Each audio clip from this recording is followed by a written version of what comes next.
హరి ఓం. పరమేశ్వర స్వరూపమైన సభకి నమస్కారం.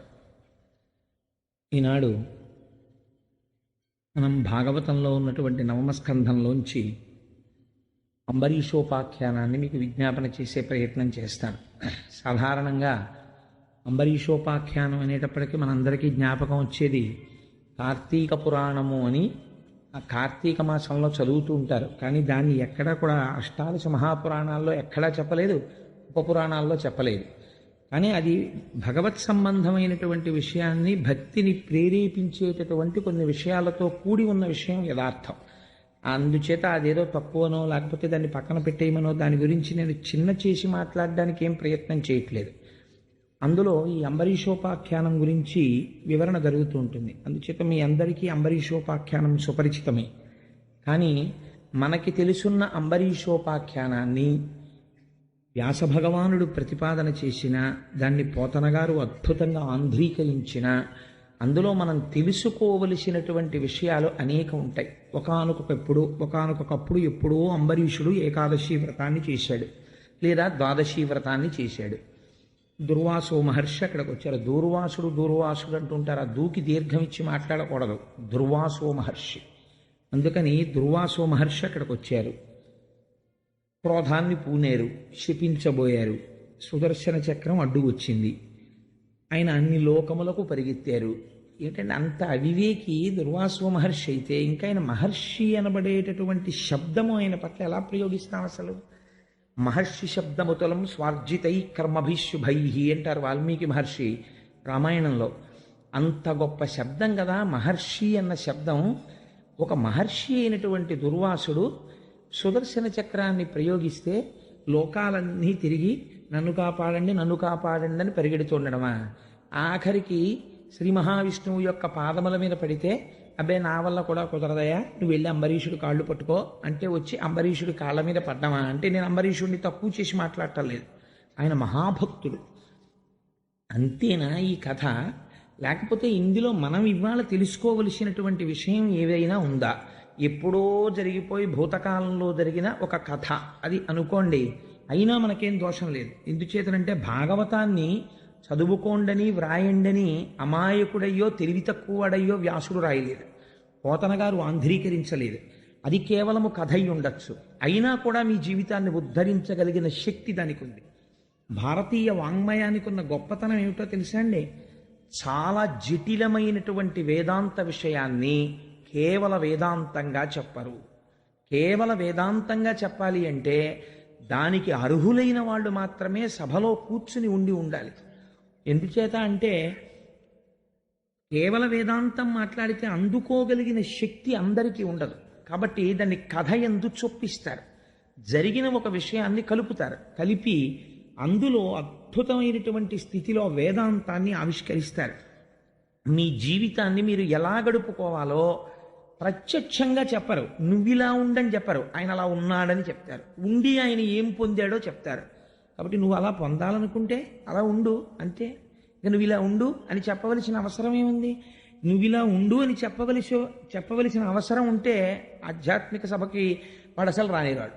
ఈశ్వరానుగ్రహం ఉంది కాబట్టే, ఏదో తెలుసుకోవాలి అని అనుకుంటున్నాడు కాబట్టే, తన జీవితాన్ని చక్కదిద్దుకోవాలి అని అనుకుంటున్నాడు కాబట్టే ఈ సభకి వచ్చి ఇంత ఇరుక్కుని 2 గంటలు కూర్చుని అందులో ఏదో ప్రయోజనం ఉంది, మా జీవితాన్ని మేము దిద్దుకోగలం అన్న ఆశతో కదా వచ్చి కూర్చున్నాడు. అంటే ఇలా వచ్చి కూర్చున్నాడంటే, అందుకే భాగవతం విన్నాడంటే కొన్ని కోట్ల జన్మల తర్వాత వింటున్నాడని గుర్తుపెట్టుకో అన్నారు. ఏ ఒక్క కథ, ఏ ఒక్క అంశమైనా మీ జీవితంలో ఒక గొప్ప మలుపుని తీసుకురావచ్చు. ప్రతి కథ అలాగే ఉంటుంది. కర్దమ ప్రజాపతి దేవహూతి దగ్గర నుంచి ఏ కథలో చూసినా మీ జీవితాన్ని మార్చగలిగినటువంటి ఒక్కొక్క కోణాన్ని స్పృశిస్తూ ఉంటాడు వ్యాసుడు. అందుకని అంబరీషోపాఖ్యానం ఒక మహాద్భుతమైనటువంటి విషయం. మీరు ఆ కోణంలో దాన్ని ఒక్కసారి అర్థం చేసుకునే ప్రయత్నాన్ని ప్రారంభం చెయ్యండి. ఆ అంబరీషోపాఖ్యానాన్ని ప్రారంభం చేసి నాభాగుని కుమారుడు, నాభాగుడు అనేటటువంటి చక్రవర్తి సామాన్యుడు కాడు, ఆయన చాలా గొప్ప రాజు. అటువంటి నాభాగుని యొక్క కుమారుడు ప్రహ్లాద్, ఈ అంబరీషుడు. నాభాగుని గొప్పతనం ఏమిటి అన్నది మధ్యలో ఎక్కడైనా కలిపే ప్రయత్నం చేస్తాను. అయితే ఈయన ఎంత సామ్రాజ్యాన్ని సంపాదించాడని కానీ పృథు మహారాజు గారిలాగా పరిపాలించడం కోసం నగరాలుగా గ్రామాలుగా ఎలా విడగొట్టాడని కానీ లేకపోతే ఏదో ప్రహ్లాదుళ్ళ అమిత భక్తితో ఎలా ఉన్నాడని కానీ లేకపోతే సంసారాన్ని పరిత్యజించడంలో వృషభుడిలా ఎలా ప్రవర్తించాడని కానీ వ్యాసుడు మాట్లాడలేదు, పోతన గారు మాట్లాడలేదు. చాలా చిత్రమైన మాటలు కొన్ని అంబరీషుడి గురించి మాట్లాడారు. ఇవి మనం జీవితంలో చాలా జాగ్రత్తగా జ్ఞాపకం పెట్టుకోవలసినటువంటి విషయాలు. అంబరీషుడికి వివాహం పూర్వం కాకముందు నుంచి, బ్రహ్మచారిగా ఉన్నప్పటి నుంచి కూడా ఆయనకి సహజముగా కొన్ని గుణములు అలవాటు పడ్డాయి. అవి ఎటువంటి గుణములు అంటే సీసపద్యాన్ని మార్చి అదే భావాన్ని ఆవిష్కరించడంలో పోతన గారు దిట్ట. ప్రాణేశ నీమంజు భాషలు వినలేని కర్ణరంధ్రంబుల కలిమియేలా అంటారు రుక్మిణీ కళ్యాణంలో. కమలాక్షునర్చించు కరములు కరములు శ్రీనాథు వర్ణించు జింహ జింహ అంటారు. అదే మాట మార్చి వ్యతిరిక్తంగా చెప్పవలసి వస్తే అలా ఉండలేకపోతే అంటే కంజాక్షునకు కాని కాయంబు కాయమే పవన గుంభిత చర్మ భస్త్రిగాక అంటారు. ఇవాళ ఈ పద్యాన్ని మీరు వినేటప్పుడు కేవలం ఇది అంబరీషుడి జీవితం అని మీరు వినకండి. ఇది ఒక సిలబస్ అని మీరు తీసుకోండి ఒక్కసారి. ఓహో, మనిషి పుట్టిన తరువాత ఈ అలవాటు ఏర్పరచుకోవలసి ఉంటుంది. మీరు ఒక 10th క్లాస్ పాస్ అయ్యారు అని సర్టిఫికెట్ మీకు ఇవ్వాలంటే ఒక సిలబస్ ప్రిస్క్రైబ్ చేస్తుంది ఆ బోర్డు. ప్రిస్క్రైబ్ చేసి నువ్వు ఇది బాగా చదువుకుంటే మేము ఇందులో ఎక్కడి నుంచైనా ప్రశ్న వేస్తాం. ఆ ప్రశ్నకి నువ్వు జవాబు చెప్పగలిగితే నువ్వు ఎస్ఎస్సి పాస్ అయిపోయినట్టు నీకు సర్టిఫికెట్ ఇస్తూ ఉంటుంది. ఆ సిలబస్ చదువుకుంటే చాలు. నేను ఆ సిలబస్ చదవలేదు కానండి, మొత్తం నాటకాలన్నీ చదివేశాను, సంస్కృత నాటకాలు, అలంకారాలన్నీ చదువుకున్నాను, వ్యాకరణం అంతా చదువుకున్నాను, నేను 10th పాస్ అయినట్టు చెప్పరా అంటే చెప్పరు. వాళ్ళు ఇచ్చిన సిలబస్ నువ్వు చదవాలి. అంబరీషుడికి చెప్తున్న సిలబస్సు మనందరికీ వర్తించేటటువంటి సిలబస్. ఆయన ఏది పాటించాడో అది మనం పాటించవలసినది. అందుకే భాగవతంలో అంబరీషోపాఖ్యానం లాంటి ఆఖ్యానం చాలా అరుదు. ఎందుకో తెలుసా అండి? నేను ఒక్క విషయాన్ని మీకు మనవి చేస్తాను.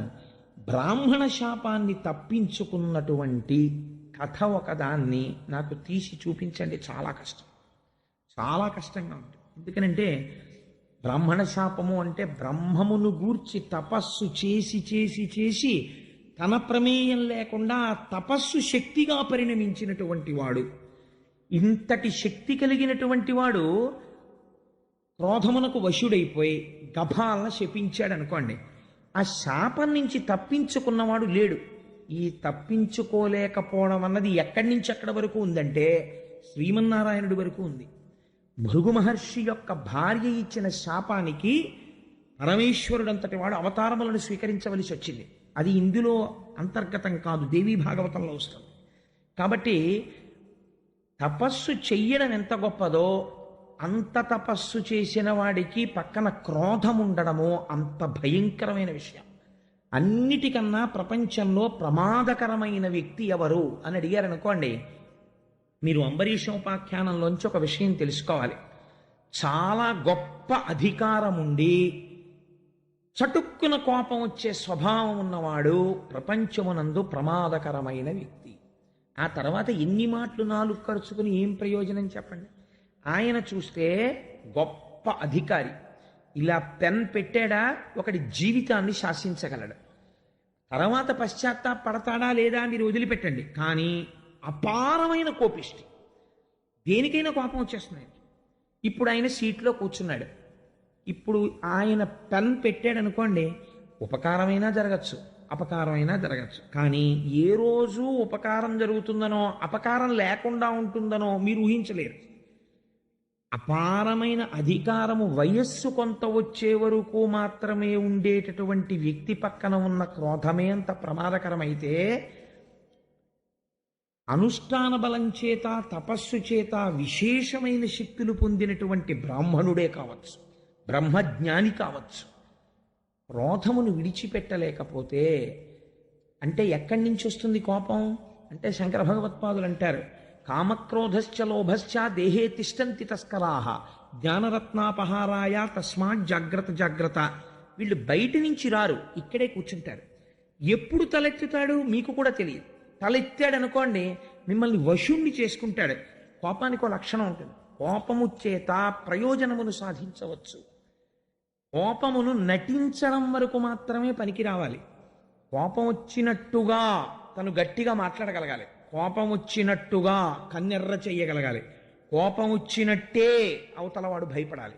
కోపమునకు తాను వశుడు కాకూడదు. అలా ఉండడం ఎంత కష్టం అండి, అది చాలా కష్టం. అలా ఎప్పుడు ఉండగలరు మీరు? లోపల నుంచి వస్తున్న కోపాన్ని మీరు పరిశీలించగలగడం మీకు అలవాటైతేనే అది అలవాటు అవుతుంది, లేకపోతే అది అలవాటు అవ్వదు. అందుకే వాల్మీకి మహర్షి అమాయకుడే ఈ మాట చెప్పలేదు రాముడి గురించి. కోన్వస్మిన్ సాంప్రదంలోకే గుణవాన్ కశ్య వీర్యవాన్ ధర్మజ్ఞశ్చ కృతజ్ఞశ్చ సత్యవాక్యో దృఢవ్రతః చారిత్రేణ చ కోయుక్తః సర్వభూతేషు కోహితః విద్వాన్ కః కస్సమర్థశ్చ కశ్చైక ప్రియదర్శనః ఆత్మవాన్ కో జితక్రోధో, కోపాన్ని గెలిచినవాడు జితక్రోధో, కానీ కస్య బిభ్యతి దేవాశ్చ జాతరోషస్య సంయుగే, కోపం తెచ్చి పెట్టుకున్నంత మాత్రం చేత దేవదానవులు భయపడతారో అటువంటి వాడెవరని అడిగాడు. కాబట్టి అలా ఉన్న కోపం లోకాన్ని రక్షించడానికి ఉపకరణమవుతుంది. అధికారి కోపం లేకుండా ఉండకూడదు, కోపం తెచ్చి పెట్టుకున్నట్టు ఉండాలి, మాట్లాడడం అలా ఉండాలి.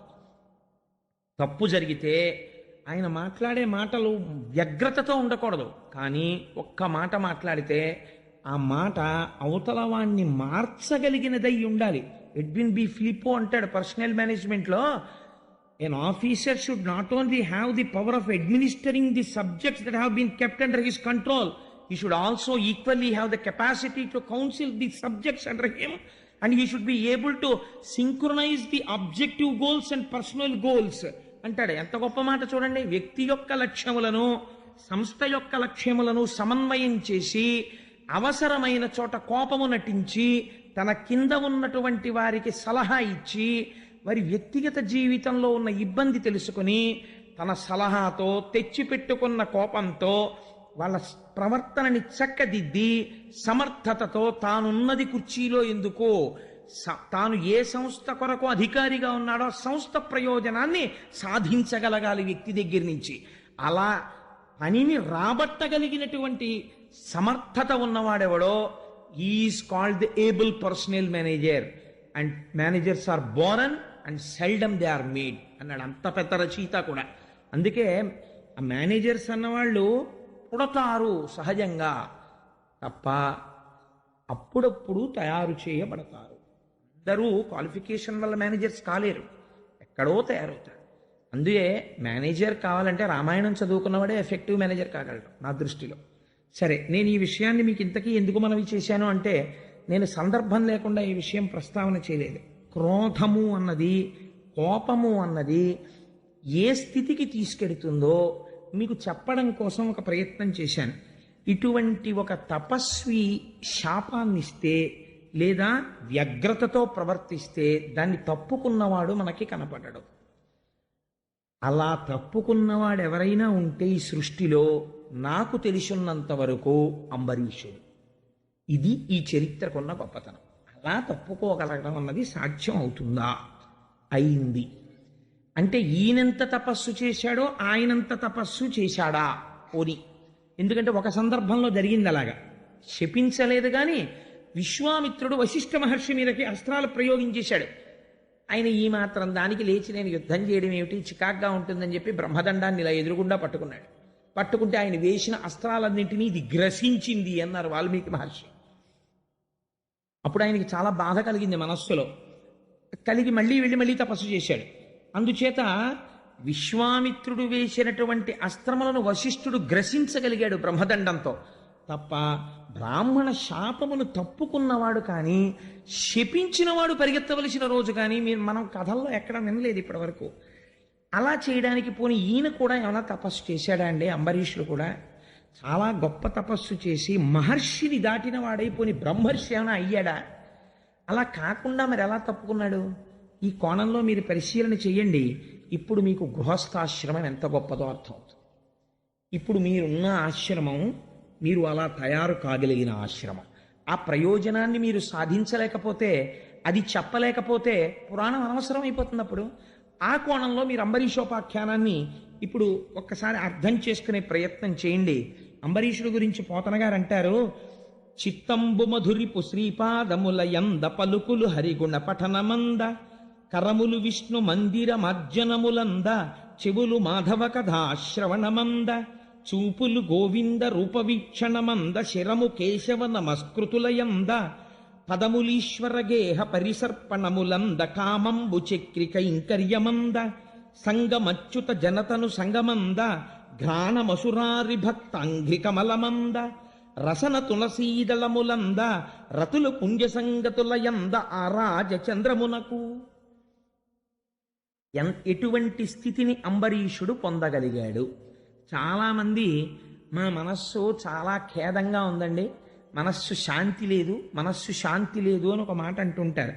శాంతి లేని మనస్సుతో కూడుకున్నవాడు ఎక్కడుంటాడో వాడు ఇతరులకు కూడా అశాంతిని పంచిపెడతాడు.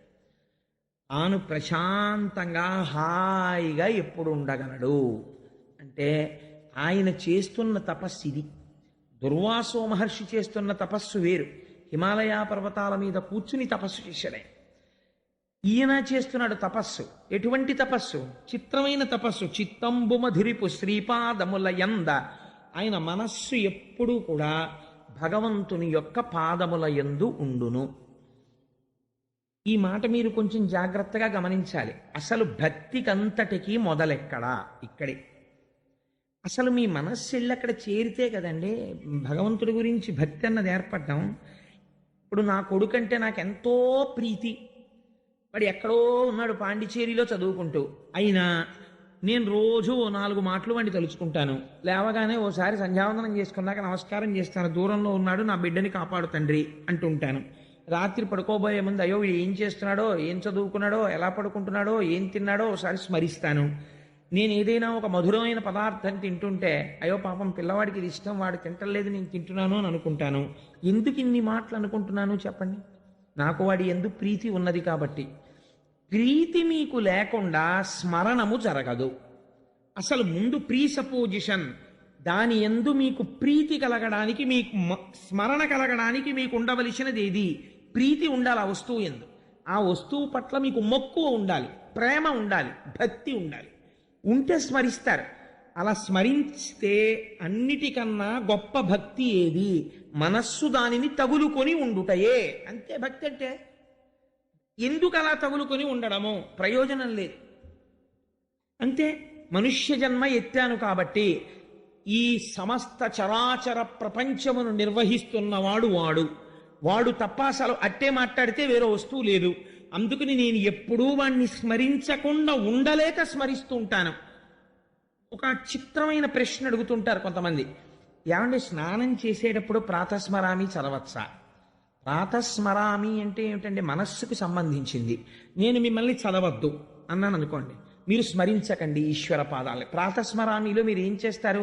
ప్రాతస్మరామి పరమేశ్వర వక్త్ర పద్మం అన్నారు. అది నోటితో చెప్పమని దాని అర్థం. ప్రాతస్మరామి పరమేశ్వర వక్త్ర పద్మం అంటే ఉదయం నిద్ర లేవగానే మొహం కడుక్కుంటూ నేను ఈశ్వరుడి యొక్క ముఖమును స్మరించినాను.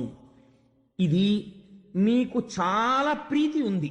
నేను స్మరించనా స్మరించద్దా అన్న ప్రశ్న మీకు ఎలా వస్తుంది నాకు చెప్పండి. నేను స్మరించద్దండి అన్నాను. మీకు ముందు అసలు మొహం కడుక్కుంటూ గుర్తొచ్చే విషయం ఏమిటో తెలుసా అండి? ధూర్తుడు నన్ను స్మరించద్దన్నాడు, బాబాయ్ మనస్సు అక్కడికే వెళ్ళిపోతుంది, అస్తమానం శివుడే గుర్తొచ్చేస్తున్నాడు అని మరీ వెళ్ళిపోతూ ఉంటుంది అక్కడికి. ఇప్పుడు కొత్తగా వెడుతోందని కూడా మీరు గుర్తుపట్టగలుగుతూ ఉంటారు. కాబట్టి మనస్సు వెళ్ళి పట్టుకోవడానికి మీరు పూజ చేస్తారు. కాబట్టి ఇప్పుడు ముందసలు అంబరీషుడు ఏ స్థితిలో ఉన్నాడు అంటే ఆయన చిత్తం ఎప్పుడు శ్రీ మహావిష్ణువు యొక్క పాదములను పట్టుకొని ఉన్నది. అంటే పరిఢవిల్లిన భక్తి చేత ఉన్నాడు. ఇంత పరిఢవిల్లిపోయిన భక్తి సంసారమునందుండడానికి ప్రతిబంధకమైనదా? అంటే సంసారం వదిలేశాడా వెంటనే మహానుభావుడు అంబరీషుడు? అంటే పలుకులు హరిగుణ పఠనమంద, ఏది మాట్లాడినా హరిగుణములను వర్ణన చేస్తుంటాడు. ఈ రెండు ఎలా పొంతన కుదురుతాయండి? సంసారంలో ఉండడము, హరిగుణములను కీర్తించడము, ఈ రెండు ఎలా పొసగుతాయి అని మీకు అనుమానం రావచ్చు. నేను తరచు చెప్తుంటాను ఒక ఉదాహరణ. భగవంతుణ్ణి తలుచుకోవాలనేటటువంటి భక్తి లోపల ఉండాలి తప్ప అసలు మీరు తలుచుకోకుండా ఉండడానికి అవకాశం లేదు. ఎందుకో చెప్పనండి. మీరు నిద్రపోయి లేస్తారు, నిద్రపోయి లేవగానే ముందు ఏం చూస్తారు? గడియారం వంక చూస్తాం, ఎంత అయింది టైము అని. ఏదో 6 అయింది, అమ్మ బాబాయ్ 6 అయిపోయింది అని నిద్రలేస్తాం. మీరు ఇప్పుడు ఒకసారి వెనక్కి వెళ్ళి ఆలోచన చేయండి. రాత్రి 11 గంటలకు పడుకున్నాను, 6 గంటల వరకు నాకు ఈ దృశ్యమానమైనటువంటి చరాచర జగత్తుతో ఏ సంబంధము లేదు. ఒక శవము ఎలా పడిపోయి ఉండిపోతుందో నేను అలా పడిపోయి ఉన్నాను. ఈ 6 గంటలో 5 గంటల సమయంలో ఈ జగత్తునందు ఏ మార్పులు జరిగాయో, ఏమి జరిగాయో, నా ఇంట్లోకే దొంగొచ్చామో పట్టుకుపోయాడో కూడా నాకు తెలియదు. కానీ ఏమీ తెలియని స్థితిలో ఉన్నటువంటి నేనని చెబుతున్న ఈ దేహము ఉండాలంటే కొన్ని ఉండాలన్నది మాత్రం నాకు తెలుసు. లోపల జీర్ణం జరుగుతూ ఉండాలి, ఊపిరి పీలుస్తూ ఉండాలి, వదిలిపెడుతూ ఉండాలి. అసలు అది నేను చెయ్యలేదు. కాబట్టి రాత్రి నిద్రపోతున్నప్పుడు వేరొకడెవడో శాసనం చేసి ఊపిరి తీయించి విడిచిపెడుతున్నాడు. వాడొకడున్నాడు, వాడు లోపల కాపు కాసి ఉన్నాడు. అయ్యయ్యో నిద్రపోయాడండి పాప, ఆయన నిద్రపోవడం వల్ల వచ్చింది ప్రమాదం, గుండె ఆగిపోయిందని ఎవడైనా అంటాడండి? ఎవ్వడంటావు. మీరు నిద్రపోవచ్చు, కానీ గుండె మాత్రం కొట్టుకుంటూనే ఉంటుంది. మీరు నిద్రపోవచ్చు, ఊపిరితిత్తులు పనిచేస్తాయి. మీరు నిద్రపోవచ్చు, జీర్ణక్రియ జరుగుతూ ఉంటుంది. మీరు నిద్రపోవచ్చు, మీ నాడీ మండలం పనిచేస్తూ ఉంటుంది. ఇలా చేస్తోందంటే మీరు చెయ్యనిది చేయిస్తున్నవాడు ఒకడు ఉన్నాడా లేడా? ఉన్నాడు. వాడు ఏం చేశాడు? 2 ప్రయోజనములు చేశాడు. రాత్రి నాకు ఇరుక లేక పడుకున్నప్పుడు ఈ దేహమునకు ప్రమాదము వాటిల్లకుండా రక్ష చేశాడు. లోపల చెయ్యవలసిన పనులన్నీ వాడు చక్కబెట్టాడు. 2, నిద్రపోవడం ప్రమాదంగా చెయ్యకుండా బడలిపోయినటువంటి నా ఇంద్రియములకు శక్తినిచ్చాడు. జ్ఞానం కోణం పక్కన పెట్టండి, అది సుషుప్తి, బ్రహ్మము, ఈశ్వరుడు, ఇంద్రియాలు పక్కన పెట్టండి. కాసేపు భక్తి కోణంతో ఆలోచించండి.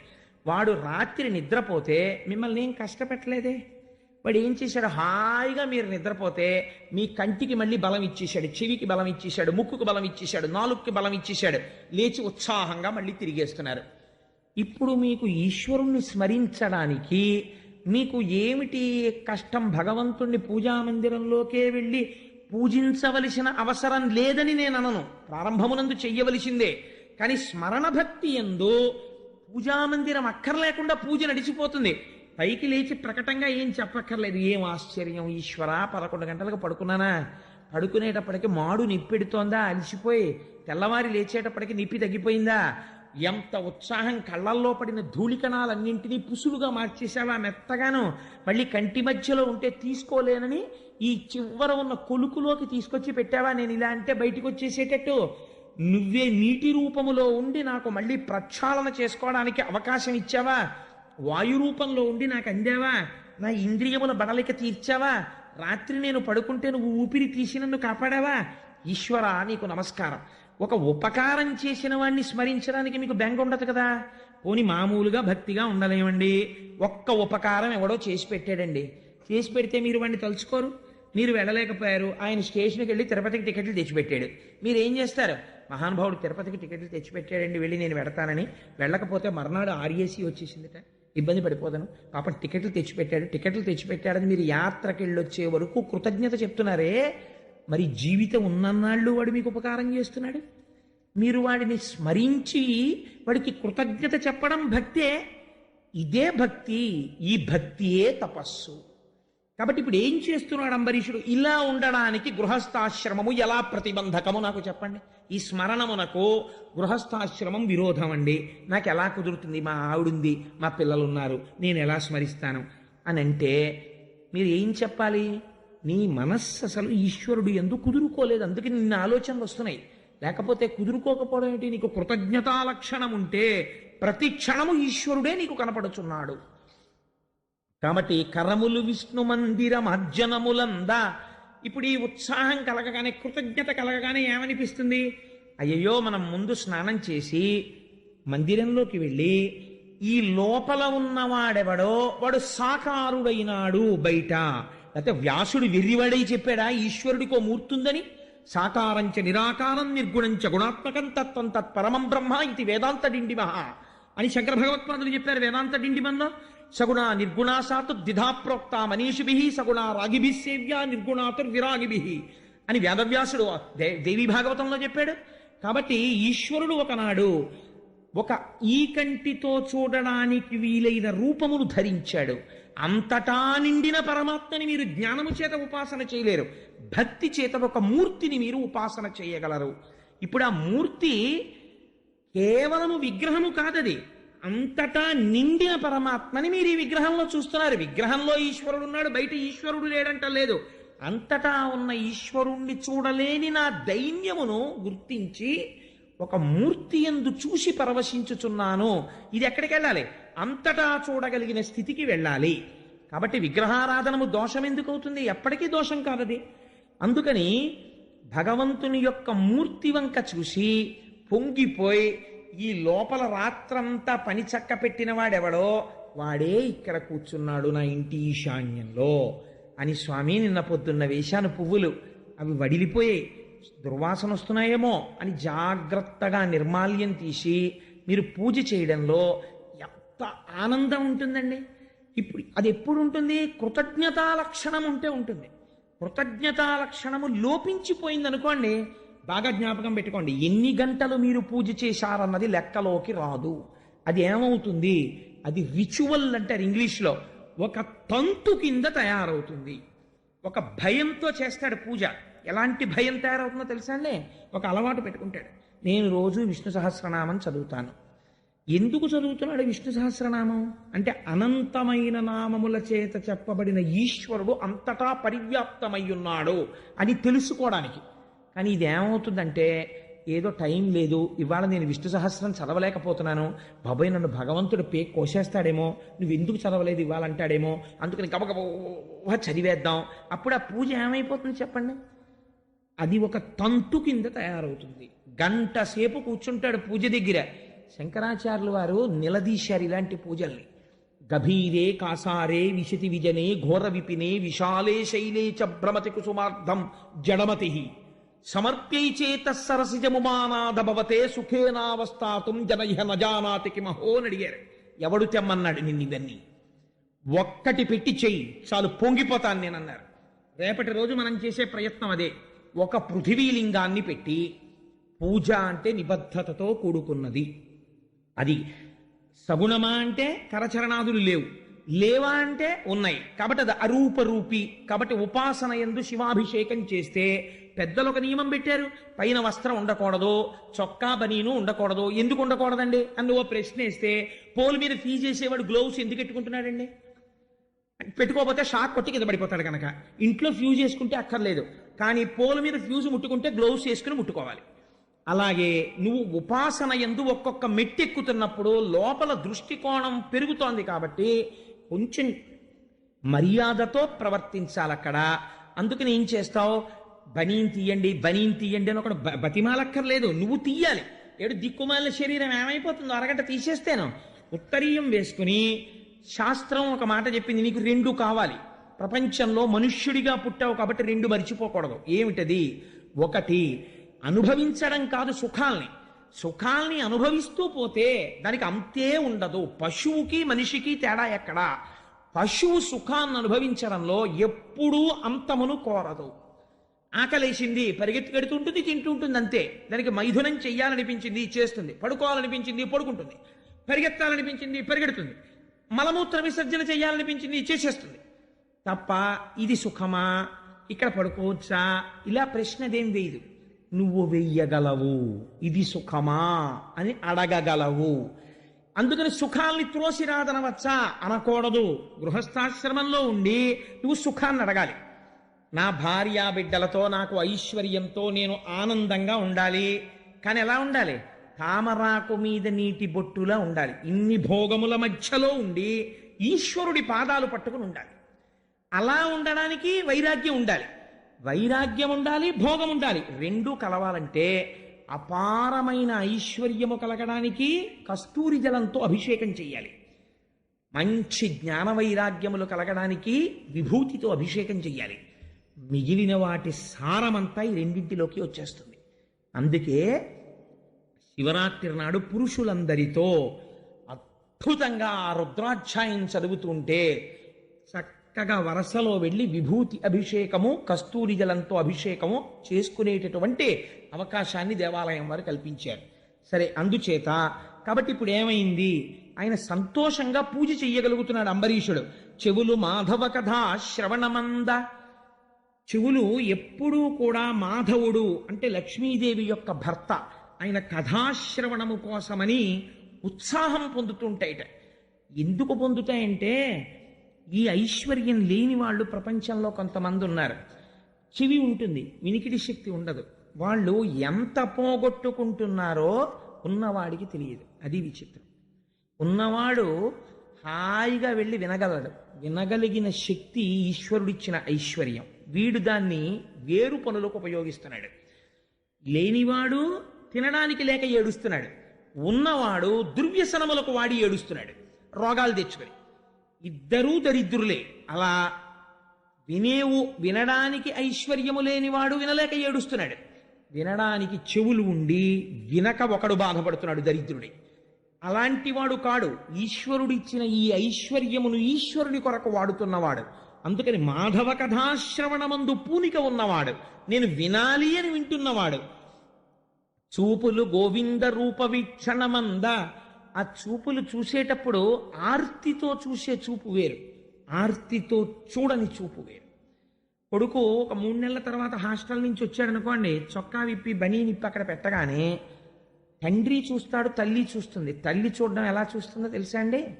ఏమిట్రా ఆ ఎడం భుజం మీద ఏంటి ఆ మచ్చ, నీకు పూర్వం ఉండేది కదే అని గబగబా వెళ్ళి ఆ మచ్చ ఏమిట్రా అని ఇలా ముట్టుకుని ఇలా నలిపి మట్టా ఏమైనా మచ్చ వచ్చిందా అంటుంది. అప్పుడు లేని మచ్చ ఇప్పుడు ఎందుకు వచ్చిందని పరితపించిపోయి చూస్తుంది అమ్మ కొడుకు బనీ నిప్పగానే. ఆ చూడడంలో ఆనందం ఉంటుంది. అమ్మో నా కొడుకుని చూసుకుంటుంది అమ్మ. అలా ఈశ్వరుణ్ణి చూసేటప్పుడు ఏ రోజుకు ఆ రోజు కొత్తదనం కనపడుతూ పొంగిపోతూ ఉంటాడు భక్తుడు చూడడంలో.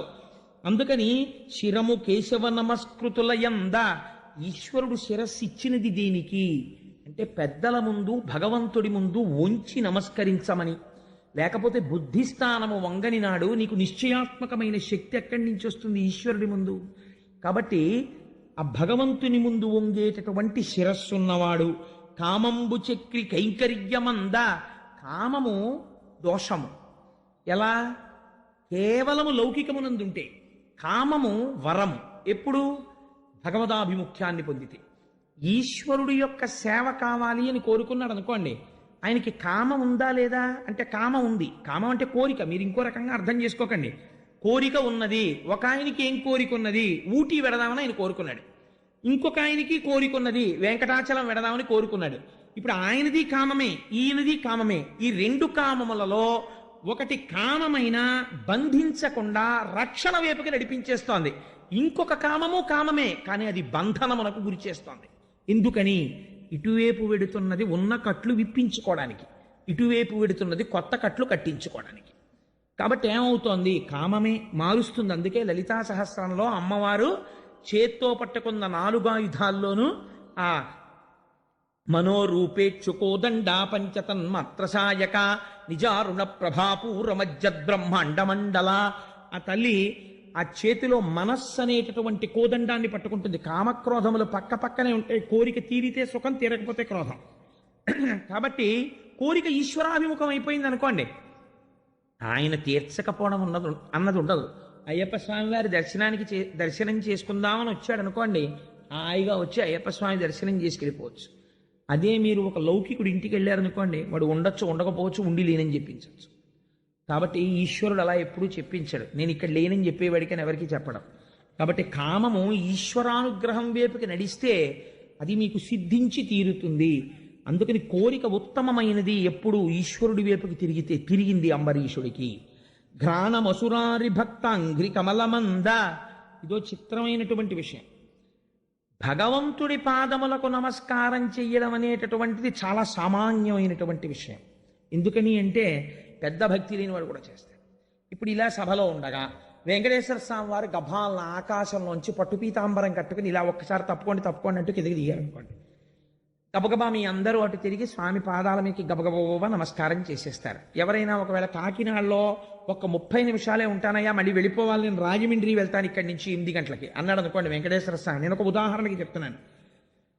కాకినాడలో ఇంతకు పూర్వం భగవంతుడి గురించి నమ్మని వాడు కూడా వెంకటేశ్వర స్వామి అయ్యప్ప స్వామి గుడికి వచ్చాక వెళ్ళిపోదామని గబగబా వచ్చేస్తారు, వచ్చి కాళ్ళ మీద పడిపోతారు.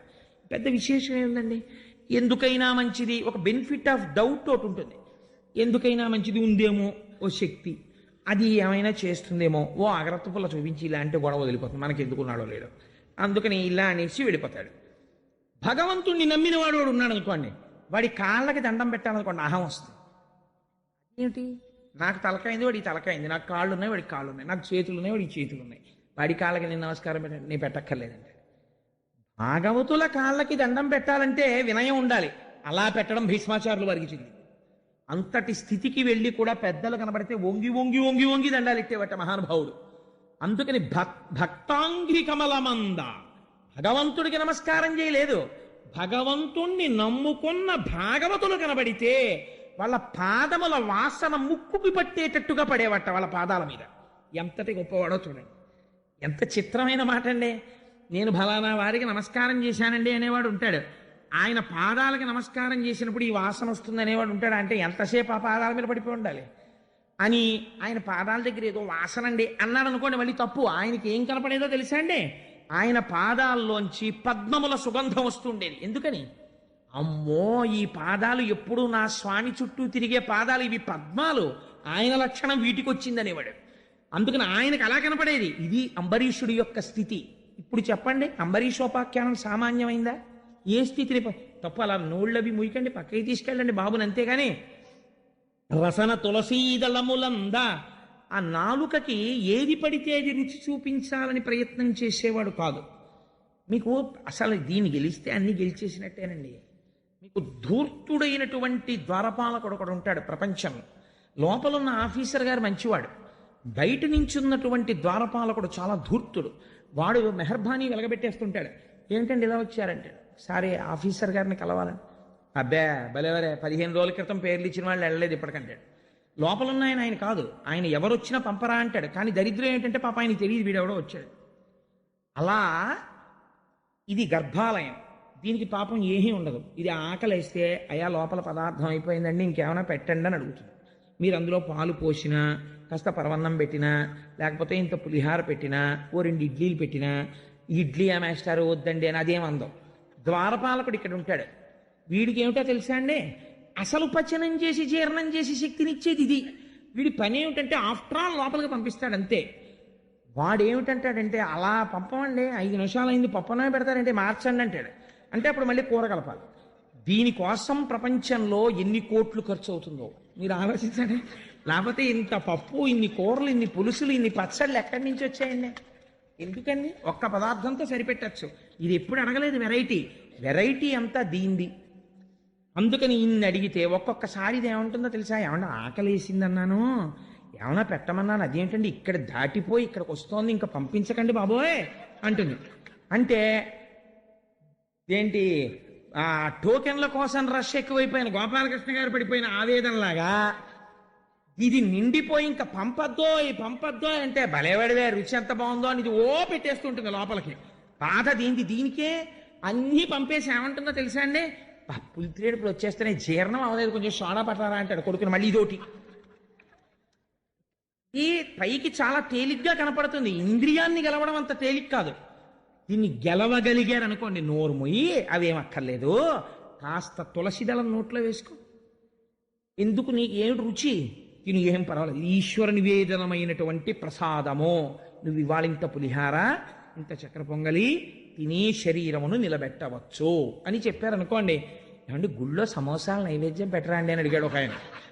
అంటే ఆయనకి ఇంట్లో ఉండవలో ఉంది, అందుకని చెప్పి ఏమిటంటే సమోసాలు పెడితే ఇక్కడ తిందామని. నేను తెల్లబోయాను నిజంగా, అయ్యి బాబోయ్ ఇలాంటి కోరికలు కూడా ఉన్నవాళ్ళు ఉంటారా అని ఆశ్చర్యపోయాను. అంటే ఆయనకి ఎప్పటి నుంచో కోరిక ఇక్కడ పెడితే తినేద్దామని, ప్రసాదం కౌంటర్లో ఇస్తారు కదా సమోసాలని. అది నిజంగా ఇంక నేను ఏం చెప్పాలి జవాబు మీరు ఆలోచించండి. విహితము నిషిద్ధము ఇవన్నీ నేను చెప్పనా సమోసా గురించి? రజోగుణ ప్రకోపం కలిగినటువంటి మషాలాలతో ఉన్న ప్రసాదం ఈశ్వరుడికి పెట్టి మీరు తింటారా? ఆయన ఏదైనా జీర్ణం హాలాహాలం తింటాడు ఆయన. నువ్వు తిను. మొన్నటి రోజున విన్నాను నేను పేపర్ నిండి అన్ని హాస్పిటల్స్ నిండిపోయాను. చిన్న తేడా వస్తే మనం ఉండలేమే. మరి అలాంటిది జాగ్రత్తగా ఉండద్దు. లోపల మనస్సు ఏర్పడుతోంది. మనస్సు తేడా వచ్చిందంటే కుభోజనేన దివసహ అన్నాడు వ్యాసుడు. నువ్వు తప్పు భోజనం తింటే, రజోగుణ తమోగుణ ప్రకోపంతో కూడిన భోజనం తింటే ఓ రోజు పోయింది అన్నాడు. ఆ మనస్సు వ్యగ్రత అలా ఉంటుంది. ఈశ్వరుడు ఎందు ఉండదు. ఈశ్వరుడు ఎందు విస్మృతి పొందిందో రోజు, ఆ రోజు నువ్వు చచ్చిపోయిన వాడితో సమానం. ఆ టైం అంతా పోయింది, రాదు మళ్ళీ నీకు. అందుకనే ఆహారం అనందు నిబద్ధత పెట్టారు. లేకపోతే ఏం తెలివి తక్కువ వాళ్ళై పెట్టలేదు ఋషులు సాత్వికాహారం తినమని. కాబట్టి ఇప్పుడు ఆయన దేనిని గెలవగలిగాడు అంబరీషుడు? రసేంద్రియమును గెలవగలిగాడు. నోర్మోయ్ అనగలడు. ఎవరిని? నాలుకని. అలా మనం ఎప్పుడూ అనలేం. అది మన్నంటుంది. నోర్మోయ్ పట్రా వంకాయ. వెండి కంచం తాకట్టు అయినా పెట్టు, కానీ ఊరగాయలు పెట్టవలసిందే. ఏడాదికి కావద్దు అంటే ఎందుకు ఊరగాయలు? ఏమవుతుంది లేకపోతే? 365 రోజుల్లో ఈశ్వరుడు కూరగాయలే ఇవ్వడా? ఏం ఊరగాయలు పెట్టుకోకపోతే ఏమవుతుంది అని అడగలేమో. ఇన్ని రకాల ఆవకాయలు, ఎన్ని రకాల మాగాయలు, మళ్ళీ శాంపుల్స్ ఇంకోళ్ళకి ఇవ్వాలి, ఇంకోళ్ళ శాంపుల్స్ మనం తినాలి, వాటికి వేడి చెయ్యాలి, దగ్గు రావాలి, డాక్టర్ల దగ్గరికి వెళ్ళాలి, మందులు తెచ్చుకోవాలి. ఇన్ని బాధలో అందుకని ఆయన ఏం చేశాడు? ఘ్రాణమసురారి భక్త అంఘ్రికమలమందు రసన తులసీదళములంద. ఆయన గెలవగలిగాడు. అది తేలిక మాట అని మీరు అనుకోకండి. ఇప్పుడు నేను ఇందుకు ఇంత మాట చెప్పానంటే నేను ఒక్క మాట చెప్పచ్చు. అంబరీషుడు నాలికని గెలిచాడు. అయిపోతుంది ఉపన్యాసాలు, పెద్ద విశేషమే ఉంది. కానీ మనం చెయ్యలేంది ఆయన చేస్తున్నాడు. అది మనం కూడా చెయ్యవలసిన ప్రయత్నం. గృహస్థాశ్రమంలో ఉన్నవాడు. అందుచేత రతులు పుణ్యసంగతుల యంద ఆ రాజచంద్రమమునకు. ఆ రాజచంద్రుడు ఆయన కోరికలు ఎప్పుడూ కూడా ఈశ్వరుని యందు మగ్నమై ఉండేవాడు. లోపల బుద్ధి ఇలా ఉంటే ఈశ్వరుణ్ణి పట్టుకుని తిరుగుతున్నాడు. ఆయన రాజ్యపాలననేం విస్మరించలేదండి. మీకు చాలా ఆశ్చర్యకరమైనటువంటి విషయం ఏమిటో తెలుసా? ఆయన రాజ్యం చేస్తున్నప్పుడు షడ్రసోపేతమైన భోజనం అక్కడ పెట్టేవారు. ఎలా తినేవాడో తెలుసా అండి? ఓహో, శ్రీమన్నారాయణుడు ఆహార రూపమై వచ్చి నాలోకి ప్రవేశిస్తున్నాడు స్వామి అనేవాడు. కాబట్టి ఇది నిండడానికి అంత పుచ్చుకునేవాడు. దీనికోసం తినేవాడు కాదు. ఈశ్వర నివేదన చేసి తాను పుచ్చుకునేవాడు.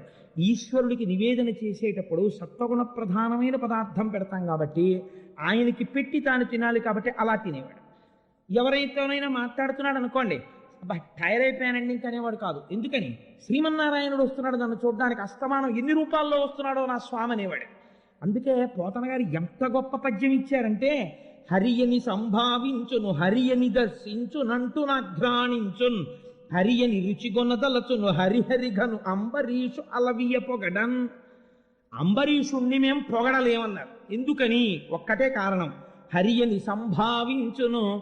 ఏది కనపడనివ్వండి ప్రపంచంలో, ఏ వస్తువు కనపడనివ్వండి, అప్ప నా స్వామి ఎన్ని రూపాలతో కనపడుతున్నాడో బాబోయ్ ఇవ్వాలంటుండేవాడు.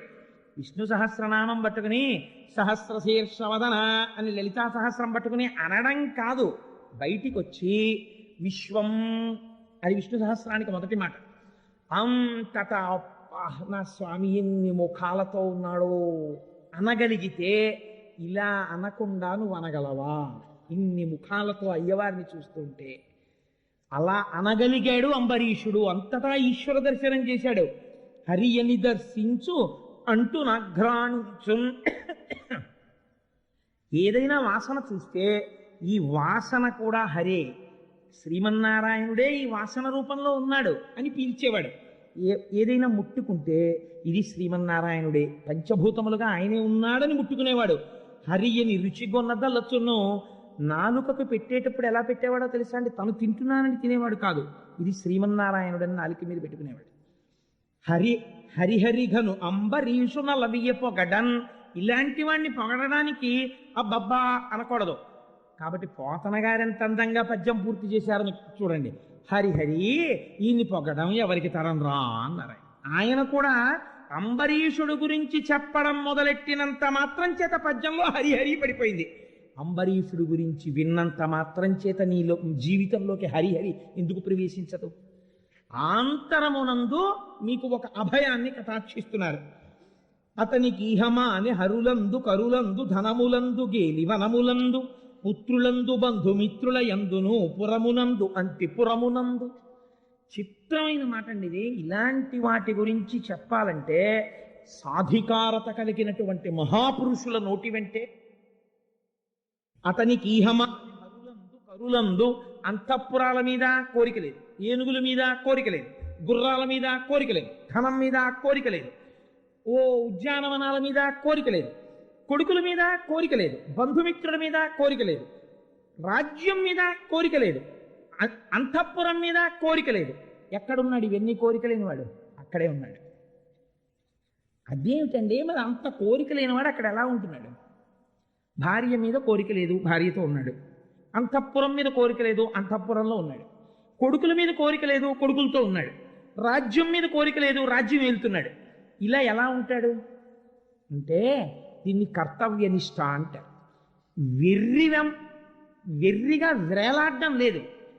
కొడుకున్నాడు, నాకో కర్తవ్యం ఉంది తండ్రిగా. ఏమిటి కర్తవ్యం? వాడికి ఒక మంచి కాలేజీలో చేర్చడం, వాడు అడిగినప్పుడు ఫీజు కట్టడం, వాడితో మాట్లాడినప్పుడు నన్ను చదువుకుని వృద్ధిలోకి రావాలి అని తండ్రిగా మంచి మాటలు చెప్పడం. ఇప్పుడు వాడు ఏ కారణం చేతనైనా పాడయ్యాడు, తప్పు చేశాడు, వాడు ఆ తప్పు దిద్దుకునేటట్టుగా మళ్ళీ 4 మంచి మాటలు చెప్పడం, దానివల్ల తండ్రిగా నేను పడే ఖేదాన్ని వాడికి చెప్పగలగడం, వాడు గుర్తించేటట్టు చెయ్యడం. అయిపోయింది నా కర్తవ్యం. ఇంకంతకన్నా అయ్యో అయ్యో అయ్యో అని మీరు బెంగ పెట్టేసుకుంటే, లంపటం పెట్టేసుకుంటే వాడు మారిపోతాడా? మీరు పాడైపోతారు కాదండి. మీ దృష్టి వాడి మీద ఉండిపోతుంది, వాడు మాత్రం బాగుపడ్డాడు. ఈ లంపటము మీరు కోరుకుంటే తీరేది కాదు, ఈశ్వరుడు మారుస్తాడు. మారిస్తే ఏమవుతుందో తెలుసా అండి? కర్తవ్య దృష్టిలో కెడతాడు. నేను ఇది చెయ్యాలి అందుకని చేస్తాను, వాడు నా కొడుకు కాబట్టి నేను ఈ పని చెయ్యాలి చేస్తాను, ఈమె నా భార్య నేను ఈమె యందు ఈ పని చెయ్యాలి చేస్తాను, నేను ఈ రాజ్యమును పాలిస్తున్నాను కాబట్టి రాజుగా నా కర్తవ్యం చేస్తాను. అంతకు మించిన లంపటం నాకేమైనా ఉందా? దానితో నాకేం వెర్రి బంధాలు లేవు. లంపటము నివారింపను సంపద కృప చేయ జయము సంపాదింపన్ చంపెడి వారి వధింపను సొంపారగ నీకె చెల్లు సోమార్థధర అంటారు పోతన గారు. లంపటము నివారింపను కర్తవ్యమనబడేటటువంటి సరళ రేఖని దాటి అతిగా వాడితో మగ్నమయ్యుండుట అన్న వెర్రితనాన్ని పోగొట్టగలిగిన స్థితి ఎవరి వలన వస్తుంది? ఈశ్వర భక్తిలోంచి వస్తుంది. ఆ భక్తి ఉన్నవాడికి కర్తవ్యం తెలుస్తుంది. కాబట్టి ఇప్పుడు ఎక్కడి నుంచి వచ్చింది ఈ కర్తవ్య దృష్టి? అంబరీషుడి యొక్క భక్తిలోంచి వచ్చింది. అంతఃపురంలో ఉంటే ప్రమాదం వచ్చిందా? అంతఃపురాన్ని ఈశ్వరాలయంగా చూస్తాడు. భార్యతో ఉన్నాడు, తన విహిత కర్తవ్యం తాను పాటిస్తాడు. భార్యతో కూర్చొని చక్కటి ధార్మిక కార్యక్రమాలు చేస్తాడు. కొడుకుల్ని కన్నాడు, వాళ్ళకి విద్యాబుద్ధులు నేర్పిస్తున్నాడు. గురువులు కనబడతారు, వంగి వంగి సాష్టాంగ నమస్కారాలు చేస్తాడు. తనకి షడ్రసోపేతమైన భోజనం పెడతారు, ఇదంతా నారాయణ స్వరూపం అంటాడు, నివేదన చేసుకుంటాడు. తను నాలుకకి లొంగకుండా ఓహో ఇన్ని రుచుల యందు ఈశ్వరుడే ఉన్నాడంటాడు. ప్రసాదం ఎలా తింటామో అలా తింటాడు. కొంతమందికి ఒక విచిత్రమైన బుద్ధి ఉంటుంది. మేమంటే 20 ఏళ్ల క్రితం తిరుపతి వెళ్ళాం. అప్పుడు లడ్డు ఇంతంత లడ్లు ఇచ్చేవారు, ఒక్కొక్క దాంట్లోనంటే ఇంతంత జీడిపప్పు ఉండేది. ఇప్పుడు చూడండి అంటాడు. 20 ఏళ్ల క్రితం తిరుపతి వెళ్ళిన వాడివి, ఆ తర్వాత 20 ఏళ్ల వరకు నీ జీవితంలో మళ్ళీ తిరుపతి వెళ్ళలేకపోయావు. నువ్వు అమెరికాలో లేవు, చైనాలో లేవు, ఇండియాలో ఉండి రాత్రి రైలు ఎక్కి పడుకుంటే 150 రూపాయలు. పుట్టి 20 ఏళ్లకి కానీ నేను మళ్ళీ తిరుపతి వెళ్ళలేకపోయానని వాడు ఏడవలేదు. కోట్లు ఖర్చు అయిపోయాయి, నేను వెళ్ళలేదని ఏడవలేదు. వీడు ఎందుకు ఏడుస్తున్నాడంటే అప్పుడు ఇంత జీడిపప్పు ఉండేదిట, ఇప్పుడు లేదుట, ఎందుకు ఏడుస్తున్నాడు. వాడిని ఏమనాలి? కొంతమంది తినడం అలా ఉంటుంది. ఆ ప్రసాదమునందు కూడా ఎంపికే. అంతేకానది ప్రసాదం రా, ప్రసాదం తినడం ప్రసాదంగా తినాలి, ప్రసాదమునందు రుచి ఎంచరాదు. ఇప్పుడు షడ్రసోపేతమైన భోజనం మీకెడితే ఏమిటి? ఏది అయితే మీకేమిటి? మీరు దాని యందు ఈశ్వరుని చూస్తున్నారు. కాబట్టి ఇప్పుడు ప్రసాదమునుగా తింటున్నప్పుడు రాసభోజనము కావచ్చుగాక, అది మితముగానే తింటారు. అందుకే ముందు చెప్పారు నాలుకని గెలిచాడు అన్నారు. ఇది ఇప్పుడు భక్తిలోంచి దేంట్లోకి వెళ్ళిపోతోంది? అంతటా ఈశ్వరుణ్ణి చూశాడు, జ్ఞానం వచ్చినది. అంతటా ఈశ్వరుణ్ణి చూడడంలో శాశ్వత వస్తువుని పట్టుకున్నాడు, అశాశ్వతమైన వస్తువుల యందు కర్తవ్యాన్ని పరిపాలిస్తున్నాడు. వైరాగ్యమునందున్నాడు. అంటే భక్తి జ్ఞాన వైరాగ్యములను ఎంత అందంగా పొందాడో చూడండి అంబరీషుడు. ఇవి ఎక్కడ పొందాడు? ఆయనే సన్యాసం తీసుకుని పొందలేదు, గృహస్థాశ్రమంలో ఉండి పొందాడు. కాబట్టి అతనికి ఈహమాని హరులందు కరులందు ధనములందు గేలి వనములందు పుత్రులందు బంధుమిత్రుల ఎందునో పురమునందు అంతిపురమునందు. కాబట్టి అటువంటి అంతఃపురంలో ఉంటూ ఇటువంటి వైరాగ్య భావన పొందాడు. అందుకేనండి ఎవరో మహాత్ములైన వాళ్ళు మాత్రమే గొప్ప గొప్ప సత్యములను పలుకుతారు. నేను 1కి 10 మార్లు పొగుడుతున్నాను అనుకోకండి. తత్వవిధానంద సరస్వతి ఒక సభలో ఒక మాట చెప్పగా నేను విన్నాను. Let there not be horizontal or vertical advancement in your life. తీర్థయాత్రలు వయస్సులో ఒక స్థాయి వరకు చెయ్యండి, తర్వాత మనస్సులో నిలబెట్టుకుని మానసిక దర్శనం చేయండి. ఏదో పొందేద్దాం అనుకుని తొందరపడి అందరూ సన్యాసాలు తీసేసుకోకండి. సన్యాసం అనేటటువంటిది అందరూ అందులో ఉండడం చాలా కష్టం. అది పరమ పవిత్రమైన ఆశ్రమం. అందుకని సన్యాసము తీసేసుకోక్కర్లేదు, తీర్థయాత్రలే చేసేయక్కర్లేదు. మీరు గృహస్థాశ్రమంలో ఎలా ఉండి తరించచ్చో అలా తరించండి అని ఒక సభలో ఆయన చెప్పారు. ఇలా చెప్పడానికి ఎంత సమర్థత ఉంటే చెప్పగలరు చూడండి. వెంటనే ఆయన మాట చెప్పారు, మరి మీరెందుకు సన్యాసి అయ్యారని అడుగుతారేమో. It has been forced on me. ఈశ్వరుడు నా యందు సన్యాసమును విధించినాడు. అలా ప్రకటించుకోగలగడం, అలా మాట్లాడగలగడం ఎంత గొప్ప విషయం. అందుకే నేను మొన్నటి రోజునన్నా మరి దర్శనము త్రివేణి సంగమమునందు మునుక అని. కాబట్టి అలా పరమ పవిత్రమైన జీవితాన్ని గడుపుతున్నటువంటి స్థితిలో ఆయన సరస్వతీ నదీ తీరంలో అశ్వమేధయాగం చేశాడు. దానికి వశిష్ఠాది మహర్షులు వచ్చారు. ఆ మహర్షులందరినీ సేవించాడు, భూరి తాంబూలములనిచ్చాడు. 1 సంవత్సరం పాటు ద్వాదశీ వ్రతం చెయ్యాలి అని అనుకున్నాడు. అంటే ఏకాదశి వ్రతం కదండి అని మీరు అనుకోకండి. ఏకాదశి వ్రతం అన్నా ద్వాదశీ వ్రతం అన్నా తేడా ఏం లేదు. ఏకాదశి అంటే దశమి నాటి సాయంకాలం నుంచి ఉపవాసాన్ని ప్రారంభం చేస్తారు. ఉపవాసం అంటే అశనము అని శాస్త్రంలో మాట ఉంది. అశనము అంటే వీడి కిందటి జన్మలలో ఉన్నటువంటి దరిద్రమును అనుభవించడానికి ఈ జన్మలో ఐశ్వర్యమున్నా ఆకలి వేస్తున్నా తినకుండా తనని తాను ఒక రోజు మార్చుకుంటే అశనం అంటారు. ఈశ్వరుడి దగ్గరగా బుద్ధి నిలబడడానికి ఎంత సాత్వికమైన పదార్థం తిని శరీరం నిలబెట్టుకోవాలో ఈశ్వరార్పితమైన సాత్వికమైన అంత ప్రసాదమును తిని నిలబెట్టుకుంటే ఉపవాసం అంటారు. అందుకే రేపటి మహాశివరాత్రి నాడు జన్మానికొక్క శివరాత్రి అన్నారు. ఆ ప్రసాదం ఇంటి దగ్గర ఎందుకు? ఉపవాసం చేసే వాళ్ళందరూ పేర్లు ఇస్తే మాకు అంచనా తెలియాలి కదా. ఇక్కడే ప్రసాదం చేసి మధ్యాహ్నం ఈశ్వరుడికి నివేదన చేసి మీకు ఉపవాసంతో శరీరం నిలబడడానికి కావలసిన ప్రసాదం మేమే పెడతాము అని దేవస్థానం వారు ముందుకొచ్చారు. ఉపవాసం అంటే మరి అలా కదండి నడవాలి శివరాత్రి నాడు.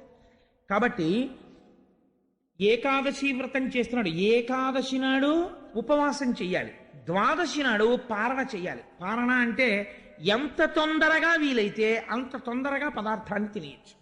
సూర్యోదయం అవగానే భోజనం చేసేసాడు అనుకోండి, ఏమీ తప్పులేదు. నిత్యానుష్ఠానం చేసేసుకుని భోజనం చేసేయచ్చు ద్వాదశి నాడు. 1 గంటకి లంచ్ టైం వరకు నేను తినకూడదేమోనంటే ఇలా వేళ్ళు విరిచేసుకుంటూ కూర్చోక్కర్లేదు. సూర్యోదయం అవగానే తినేసేయచ్చు. కాబట్టి ద్వాదశి నాడు పారణ చెయ్యాలి. కానీ ఒక చిత్రం జరిగింది. ఈయన గృహస్థాశ్రమంలోకి వెళ్ళాడు. ఇప్పుడు ఈయనకి వివాహం అయింది. ధర్మపత్ని ఆయనకి తగినటువంటి పత్నిని పొందాడు. ఆవిడ ఈయన కలిపి ఒక మాట అనుకున్నారు. ఇది మీరు చాలా గమనించవలసినటువంటి మాట. బహుశా ఎక్కడో తప్ప భార్యాభర్తల మధ్య ఇలాంటి చర్చలు రావేమో. అంబరీషుడి జీవితంలో వచ్చింది. ఆవిడంది, ఏమండి మనం 1 సంవత్సరం పాటు ఏకాదశి వ్రతం చేద్దాం అంటే ఆయన అన్నాడు, అయితే కార్తీక మాసంలో మొదలు పెడదాం. మొదలుపెట్టి వచ్చే సంవత్సరం కార్తీక మాసంలో ద్వాదశి తిథి నాడు పారణ చేద్దాం. అప్పటి వరకు ఉపవాసం. అంటే ఏమిటో తెలుసా అండి? అసలు ఉపవాసం అంటే రామాయణంలో చెప్తారు, పూజా మందిరంలోకి వెళ్ళి పడుకుంటారు భార్యాభర్తలు. ఈశ్వరుడు యొక్క పాదముల దగ్గర పడుకుని శరీరము నిలబడడానికి కావలసినంత ఆహారమే తింటూ బ్రహ్మచర్యమును పాటిస్తూ నిరంతరము భగవన్నామ స్మరణము చేస్తూ మళ్ళీ నాలుక మీదకి అన్ని రకాల పదార్థాలతో కూడినటువంటి భోజనాన్ని స్వీకరించడం అన్నది, అన్నం తినడం అనేటటువంటిది, అన్నాన్ని అన్నంగా భోజనంగా చేయడం అన్నది ద్వాదశి నాడే. అంటే 1 సంవత్సరం అటువంటి వ్రతం చేద్దామండి. ఈయనే ఇటువంటి వాడంటే ఈయనకి తగిన భార్య వచ్చింది. గృహస్థాశ్రమం దేనికో తెలుసా అండి? జీవితాలు పండించుకోవడానికి పనికొస్తుంది ఒకళ్ళకొకళ్ళు.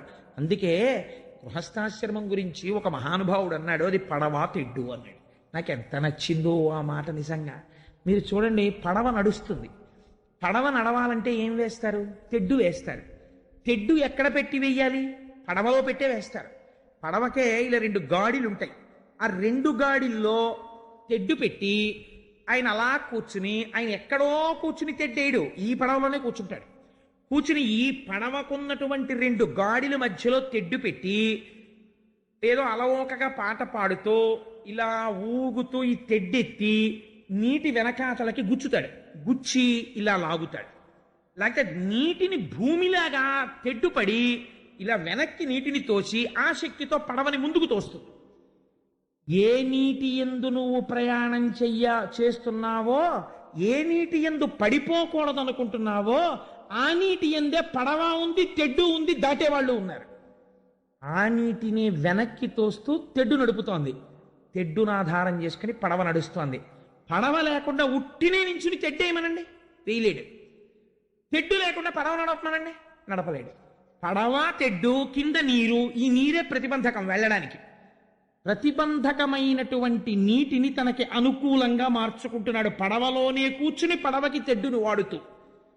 ఏ సంసారము ఈశ్వరుణ్ణి చేరడానికి ప్రతిబంధకమైందో ఆ సంసారములో ఉంటూ ఈశ్వర పాదములనేటటువంటి పడవెక్కి భార్యాభర్తలు కూర్చుని సంసారమును వెనక్కి తోస్తూ ఈశ్వరుడు వైపుకి అభిముఖులై మారి మారి ఈవిడ తెడ్డెయ్యాలి, ఆయన తెడ్డెయ్యాలి. ఈయన అలిసిపోయబ్బా చాలేవే ఇంకా పూజలు అవిని ఈ సంవత్సరం ఏమీ చెయ్యొద్దంటే, ఓన్లేండి పోనీ మనం ఈ సంవత్సరం పెద్ద డబ్బు ఖర్చు పెట్టక్కర్లేదు, ఓ పని చేద్దాం. మనం ప్రతి సోమవారం నాడు 5 రూపాయలు పెడితే చాలు కదా.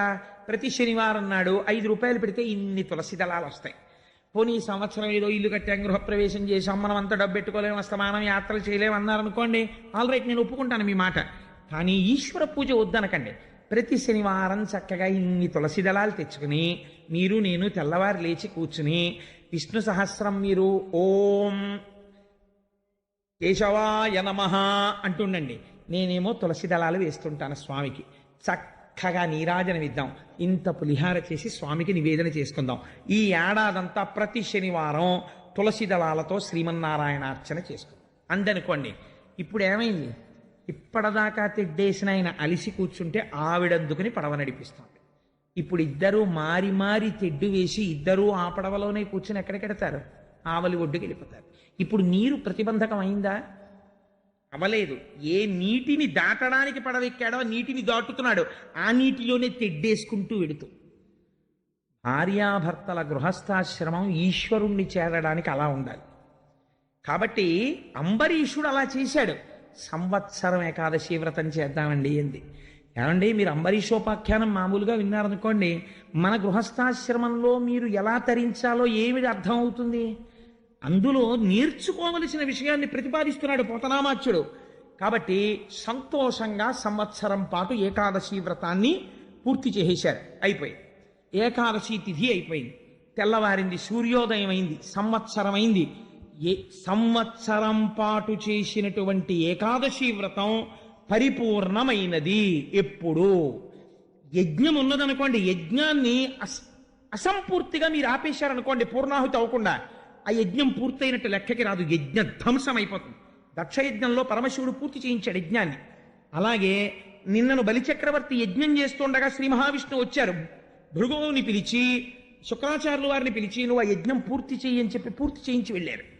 అలాగా ఇక్కడ ఏకాదశి వ్రతం పూర్తవుతోంది. ఎలా పూర్తవ్వాలి? ఏడాది నుంచి చేస్తున్నారు. ద్వాదశి తిథి ఉండగా భోజనం చేయాలి వీళ్ళు. కాబట్టి ఇప్పుడు ఏం చేస్తున్నారు? తాము భోజనం చేసే ముందు ఏడాది పాటు ఏకాదశి వ్రతం చేశారు కాబట్టి మొట్టమొదట కాళింది నది ఒడ్డుకెళ్ళారు. ఆ నదీ స్నానం చేశారు. స్నానమునకు మళ్ళీ హద్దులుంటాయి. ఆ చేసేటప్పుడు పుణ్యనదీ స్నానం చేయడం యొక్క ఫలితం వేరు. అందుకని కాళింది నది ఎందు, కాళింది అంటే యమున, యమున ఎందు స్నానం చేశారు. స్నానం చేసి మధువనంలోకి వెళ్ళారు. చక్కగా శ్రీకృష్ణ పరమాత్మకి అభిషేకం చేశారు. రేపటి రోజున గోవింద పట్టాభిషేకం నాడు ఇక్కడ అభిషేకం చేస్తున్నారు కృష్ణ పరమాత్మకి. అలా చక్కటి అభిషేకం చేశారు. అభిషేకం చేసిన తరువాత అక్కడికి బ్రాహ్మణులు వచ్చారు. ఏమంటే అస్తమానం దానం బ్రాహ్మణులకే ఇస్తారంటారు ఏంటంటే ఇంకెవరికి ఇవ్వకూడదా అని మీకు అనుమానం రావచ్చు. అందరికీ ఇస్తారు దానం. బ్రాహ్మణులకే ఎందుకు చెప్తారంటే వాళ్ళు బ్రహ్మజ్ఞాన సంపన్నులై ఉండి తీరాలి బ్రాహ్మణుడు. అలా ఉండకపోతే కుదరదు. ఉండి లోకాన్ని ఉద్ధరించాలి.